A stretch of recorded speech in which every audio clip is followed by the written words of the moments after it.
numerosa, y que además sería un hombre difícil de someter, de subyugar, en pleitos contra todos. Así dice la Escritura. Esta descendencia tendría pleitos con todos, y también todos tendrían pleitos con ella, con esa descendencia. Así claramente lo estipula la palabra. Y que habitaría desafiante ante todos sus hermanos. Y puse esta palabra desafiante de esta manera, porque en esta ocasión, si usted va al contexto hebreo en que eso fue escrito, la palabra literal que se utiliza para traducir esto es alguien que pone la cara, desafía. Y también hay una interpretación que es la que se usa en la mayoría de las Biblias, de decir oriente, del este. Pero quiero que note esto, porque hay una diferencia entre poner la cara, ser desafiante, a decir que quizás has puesto la cara desde el este, ¿no? En este caso quiero que entienda bien que está diciendo que entre los hijos de Ismael y la descendencia eventualmente de Jacob habría una actitud desafiante.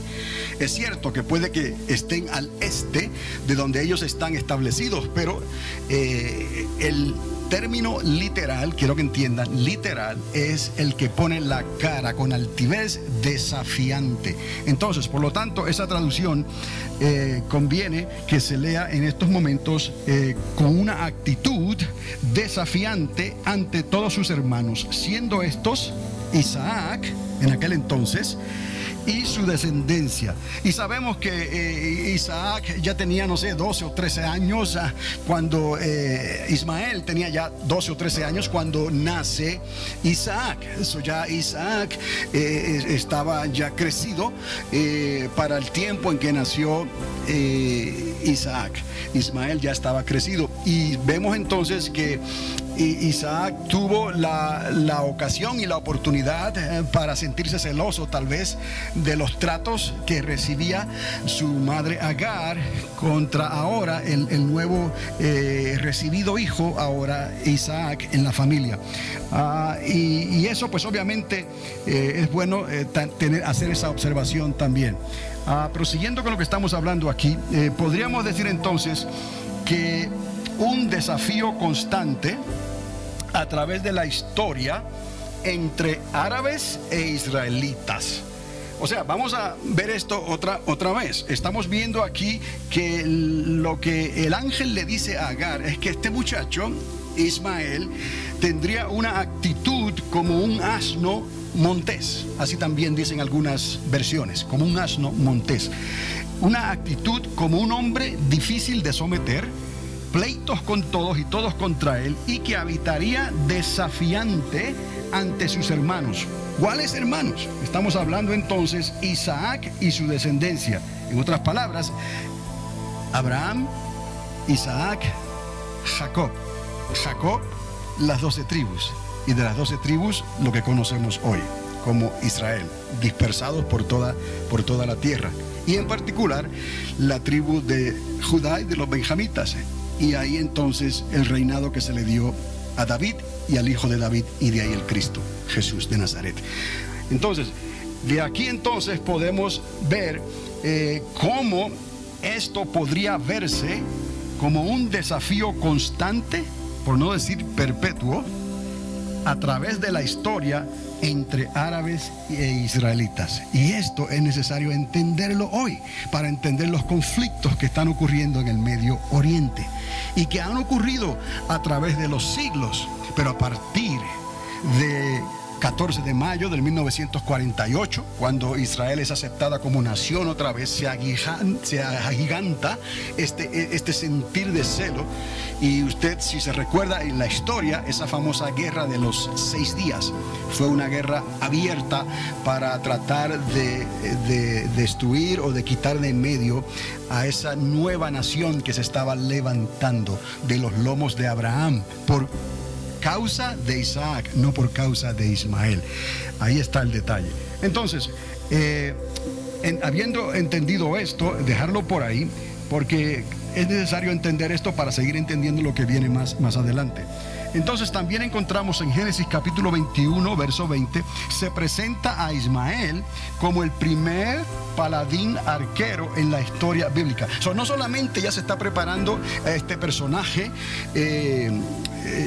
que es Ismael y su descendencia, sino que literalmente ya abiertamente en el capítulo 21 verso 20 se presenta a Ismael como una persona que se dedicó y se desarrolló como una persona experta en el arco, en la arquería. Ahora estamos viendo aquí cosas que podemos utilizar entonces más adelante. Finalmente en Génesis 17:20 se le promete a Ismael el principado, 12 príncipes y el reino, una gran nación. Entonces, si estamos atando cabos aquí, estamos viendo aquí la promesa que el ángel le da a Agar del carácter de este personaje, de este Ismael y su descendencia. Pero también estamos viendo cómo este muchacho se especializa en el arco. Quiere decir que el arco fue un talento para los ismaelitas. Donde quiera que se hablara de los ismaelitas, se iba a hablar de buenos arqueros. Como que donde quiera que se hablaba de los benjamitas, se hablaba de buenos ambidiestros. Así, donde quiera que se hablaba de los ismaelitas, se hablaba también de buenos ambidiestros. De hecho, los benjamitas podían usar el arco, dice la Biblia, de la misma manera con la mano derecha que con la mano izquierda. Dice la Biblia, ahí no busqué la interpretación, pero que un benjamita podía con el arco en la mano izquierda disparar una flecha y darle a un cabello de la cabeza. Obviamente eso es algo impresionante, pero lo dice la Biblia.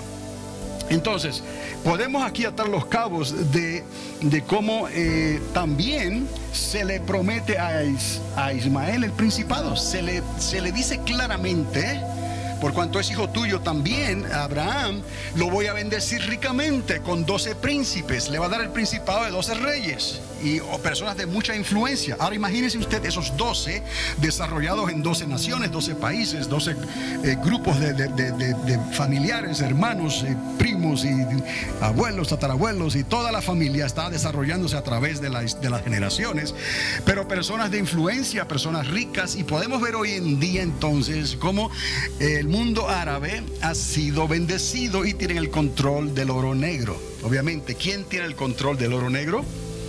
Los árabes. Entonces esto verdaderamente no es una historia que estamos aquí tratando de que, como a mí me parece que es así, estoy tratando de probar los puntos que tienen que ver para que pueda probar esa evidencia circunstancial. No, porque les estoy diciendo, hay evidencia circunstancial y hay evidencia dada.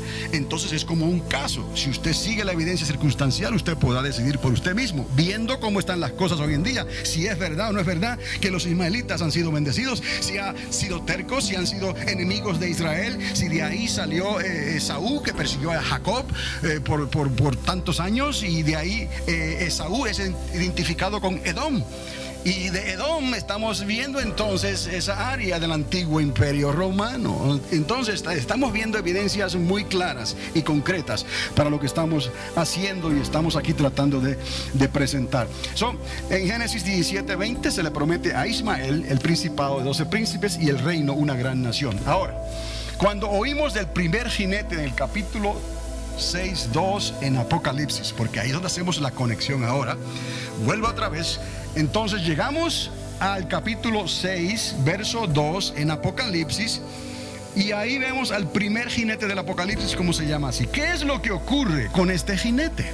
¿Qué peculiaridad tiene este jinete? Bueno, la Biblia dice claramente que venía montado sobre un caballo ¿qué? Blanco, ¿ok? Con un arco en sus brazos. ¿Con qué? Un arco. Esa es la última vez que aparece la palabra arco en la Biblia. ¿Cuál es la primera vez donde se representa a un personaje, a un arquero en la Biblia? La primera vez en la historia de Agar, con su hijo. ¿Cuál hijo? El primogénito. ¿Cuál fue ese hijo? Ismael. Y de ahí entonces todo eso que el ángel le promete a Ismael a través de Agar, y lo hemos visto y lo podemos comprobar hasta el día de hoy, actualmente, mientras estamos hablando aquí, y el conflicto continúa todavía en el Medio Oriente. Entonces, quiero entonces que note esa peculiaridad. También quiero decirles algo. La historia del Corán, la historia de Mahoma, la historia de los musulmanes después de Mahoma, después que se escribe el Corán y todo lo que ellos han dicho, aunque ellos no consideran Jerusalén como el lugar más importante, ellos consideran Medina, consideran Meca como el lugar más importante. So ellos, en lugar de orar hacia Jerusalén, le dan la espalda a Jerusalén y oran hacia Meca y hacia Medina, ¿no? En esa área. Sin embargo, la historia de ellos mismos cuenta que el tal Mahoma sí corrió sobre un caballo blanco. Yo quiero que entienda esto, que aquí hay conexiones muy parecidas. Vemos en el Corán algunas historias que parece ser que fueron tomadas de historias o incidentes que ocurrieron en la Biblia. Eso no es casualidad, pero quiero que entienda también que en el Islam tienen un profeta, tienen sus imanes, tienen su Mesías también que están esperando. Y ese Mesías, ese profeta, ese personaje también corre sobre un caballo blanco. Entonces, consideremos eso nada más, sin hacer más conjeturas ni establecer aquí conspiraciones en contra de los musulmanes. Ellos tendrán que decidir cuál es su profeta, lo he dicho antes, tendrán que decidirse por Cristo o por Mahoma. Entonces, depende del profeta que escojan, vivirán. Si no escogen bien, Jesús dijo, el que a espada hiera, a espada morirá. Entonces, vemos además que además de montar el caballo blanco con un arco en sus brazos, se le da una corona. O sea, recibe la corona de su reino, conquistando, y podemos entonces así visualizar un descendiente de los hijos de Ismael. Solamente viendo estas características las podemos atar a la historia de Agar, cuando el ángel le da las promesas a Agar sobre Ismael y cómo se desarrolla el carácter de Ismael, la actitud, y cómo las promesas que se le dan a Ismael y a sus hijos, sus 10 reyes, sus 10 príncipes, se hacen una realidad a través de la historia hasta el día de hoy. Vemos entonces ese conflicto, ese desafío de parte de Ismael y su descendencia contra el Isaac, que recibe la promesa de la libre, no la promesa de la esclava, como luego el apóstol Pablo enseñaría más adelante en sus cartas, que estamos buscando la promesa de la libre, de Sara, que nos dio a Isaac, no la promesa de la ley, a quien él compara con Sinaí, a quien él compara con Agar. Entonces vemos también como, espiritualmente hablando, aún el apóstol Pablo hace una conexión entre Agar y entre la sierva libre, o mejor dicho, la esposa de Abraham, la única esposa verdadera libre, que fue Sara. Entonces, teniendo esto en cuenta, es bueno recordar entonces cómo esto se fue desarrollando a través de la historia hasta el día de hoy. Porque cuando veamos el panorama profético entonces del libro de Apocalipsis, especialmente en esa última semana que hemos dividido en 2 periodos de 3 años y medio cada uno, 42 meses y 42 meses, utilizando el calendario de Dios, 30 días por mes, 360 días por año. Da un número redondo. Así es como Dios lo estableció desde el principio. Entonces, veamos aquí también cómo hoy, en este año 2012, el resurgimiento del poderío islámico, eso es algo que es obvio, usted no tiene que creérmelo a mí, usted simplemente compruébelo históricamente, compruébelo con lo que está ocurriendo a su alrededor. El resurgimiento del poderío islámico es una realidad indubitable, sin lugar a dudas. La evidencia existente en la política del mundo habla por sí sola. Esa evidencia ya no es tanto circunstancial, sino esta evidencia es dada, y usted lo puede comprobar en los días de hoy. Y mucha gente, incluyendo el pueblo evangélico de Dios, no ha querido o no ha prestado atención suficiente para darse cuenta de esta realidad, porque esta realidad va a traer, está proyectando hacia una realidad, otra realidad más violenta y dura que se aproxima en el horizonte, y es el establecimiento de ese gobierno, de ese orden, nuevo orden global en las naciones de la tierra. donde Europa tendrá un papel importante. No Estados Unidos, Europa. En otras palabras, ¿qué va a ocurrir? Como decían los romanos, todos los caminos conducirán hacia Roma, ¿no? Decían ellos, todos los caminos apuntarán hacia Europa, el gobierno central, el nuevo orden. Y eso lo estamos viendo ya desde este lado del mar Atlántico. Ahora, siguiendo ahora a lo que queremos hablar aquí, en este punto que hemos llegado, es necesario tomar en cuenta que después del resurgimiento del islamismo sobre el mundo entero, vendrán tiempos de guerra, tiempos de hambre y de grande mortandad sobre las naciones de la tierra, en ese orden. Cuando se explica aquí en ese orden, es que estamos hablando de el resurgimiento de este poderío islámico, y sabemos que las cruzadas en la historia hablan por sí solas, las famosas cruzadas, y que ellos se han jurado, ¿no? En sus creencias han jurado, en su Alá, ellos han jurado que a la tercera va a ir la vencida. Y que lo que tenían que descubrir era la forma de ser asimilados en los gobiernos de las democracias para poder infiltrarse y entonces tener voto, tener acción en lo que se decida en esos gobiernos. Y en realidad lo han logrado en cierta forma. Y ya les dije, países como Inglaterra han tenido que ajustar un poco sus leyes para permitir el avance, el auge de las personas que son creyentes en el Corán, que son creyentes en el islamismo y que juzgan y piensan de otra manera, y no es compatible con los gobiernos parlamentarios y democráticos que hemos conocido. Eso no es nada nuevo ya en Inglaterra, de seguro ha sido influenciado por eso. Canadá está siendo influenciado por eso. Algunos países de Latinoamérica están siendo influenciados por el auge del islamismo. Cantidad de mezquitas están siendo construidas. Ellos no se dividen. Ellos es como la Iglesia Católica en ese sentido. No está dividida, están unidos. De ahí también que podamos decir que las dos fuerzas religiosas que van a permanecer hasta el fin, globalmente y mundialmente, será la Iglesia Católica Apostólica y Romana, con su sede en el Vaticano, en ese lugar donde han estado en realidad por muchos años, y también el resurgimiento del islamismo con su famosa bandera de una luna creciente, diciendo con eso que esa luna va creciendo y un día podrá estar entonces completa, luna llena, y ondear sobre las naciones de la tierra. Pues tendrán su oportunidad. La tendrán por un corto tiempo. Les hablamos la semana pasada. Con la ayuda del anticristo, esos 10 reyes podrán izar esa bandera por un corto tiempo. ¿Pero para qué? Les dije, porque tendrán que enfrentarse contra el Cordero. ¿El Cordero? ¿De la descendencia de quién? De Isaac, de Jacob, el hijo de David. Y él los vencerá.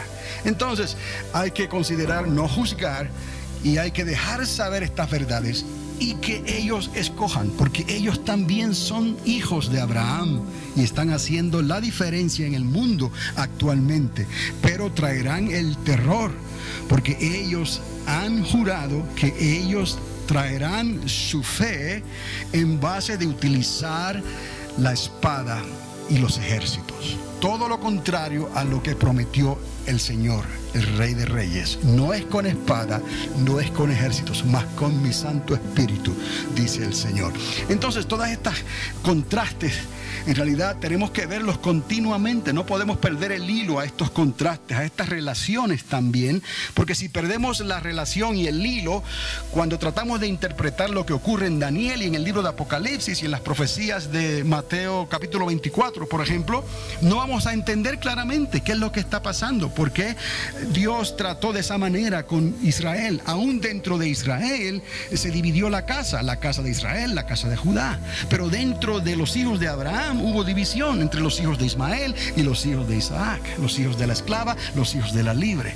Entonces tenemos que mantener esta conexión a través de toda la historia bíblica para poder descifrar entonces los misterios que están encerrados, que no son de interpretación privada, sino para aquellos que quieran entenderlos y buscar la palabra de Dios, serán revelados por iluminación, por obra del Espíritu Santo. Pero tenemos que entrar en ese mar de información y pedirle a Dios y al Espíritu Santo, como dice el libro de Apocalipsis, hay que entender, bienaventurado el que lee Uno dice así Apocalipsis en el principio. Bienaventurados los que leen, los que entienden estas palabras. ¿Para qué hay que leerla y para qué hay que entenderla? Obviamente para no quitarle ni añadirle, porque el que le quite o le añada será marcado entonces y estará expuesto a las plagas mismas que están mencionadas en esos libros proféticos.